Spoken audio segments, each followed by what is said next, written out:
Hi guys, it's been a minute since I've done a resin video, so I think we're due for one.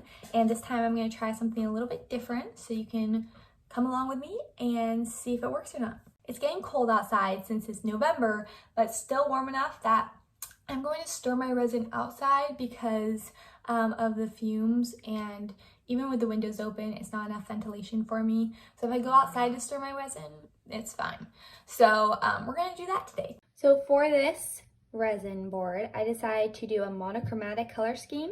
So that is when it's a variation of one color, just one. So you can get different shades, different tones, but it just has to be like just blue or just yellow. So I'm going to do a just blue board. So I have defined all my blues. I got silk blue, sky blue, what's this one? Golden blue. Is that all my blues? There is a purple, it's violet.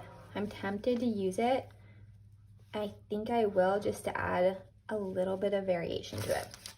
But for the most part, it's monochromatic. And the violet just has a little bit of red in it, but also has blue. So it's along the same color scheme. Okay, I'm gonna go with these 4. We'll see how it turns out. Now that I got my blues, I'm going to go over and mix up some lovely resin. So for the resin part, I would tie back my hair and put on my gloves. That way I'm not getting hair into the sticky solution, and I'm also not getting my skin touching that resin, which is really hard to get off. You have to use like alcohol, which I don't have. All right, there we go. All right guys, I measured my solution and I have my own little Sharpie marks because I reuse these cups. And then I'm going to pour them into here for a 1-to-1 ratio to mix up. Once you've unloaded all that resin from your mixing cups, we're going to mix the actual solution for about 3 to 5 minutes.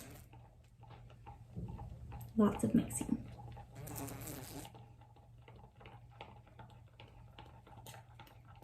And I'm actually going to go outside to do this now, so I'll be back.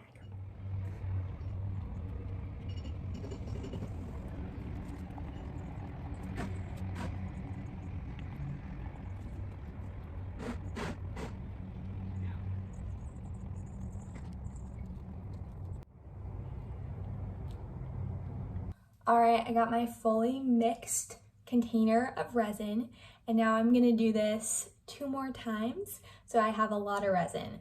And the reason I do in small batches is just easier to mix, and I also then have a full cup that I can mix in my mica powder very easily. So 1, and then I still have to do 2 and 3, and then I'll mix in the powders and let it set for a while because I don't want the blues to mix in too much. They spread and they tend to blend with the other colors really nicely, but I don't want them to blend as much. So I will be putting in the powder and letting it set for about 20 minutes before I put it onto my charcuterie board to then set for 24 to 48 hours.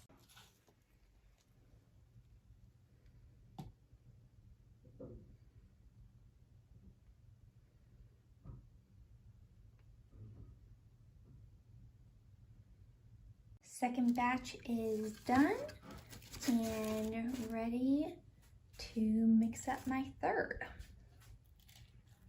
With the third cup mixed, I realized that I have 4 colors, so I actually don't want just 3 cups mixed, I want 4. So I did mix some more in the third cup so that I can split evenly between the third and fourth cup. So it's gonna be a little less between the 2, but that's okay.